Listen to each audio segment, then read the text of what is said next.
विकी, बेटा एक बार सबको ठीक से बाय तो कर। माँ कितनी बार बाय यार। विकी,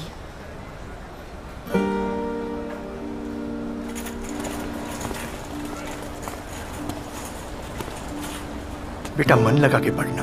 हाँ दादा, ओके। खाना खाने मत भूलना। हाँ बेटा। दादी, खाना खाना कोई कैसे भूल सकता है? देखो बेटा, पापा प्लीज अब और ज्ञान मत दीजिए। बाय दीदी। माँ बस, और कितना सेंटी होंगे आप? बस चलो, सी यू ऑल 2-3 साल बाद।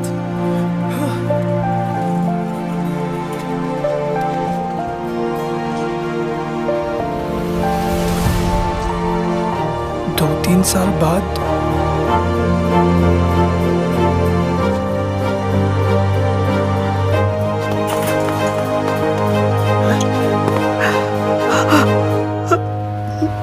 I'll miss you.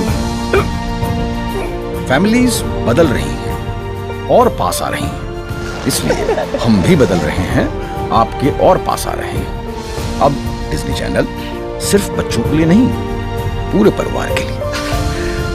Disney channel शनिवार रविवार ओनली फॉर परिवार।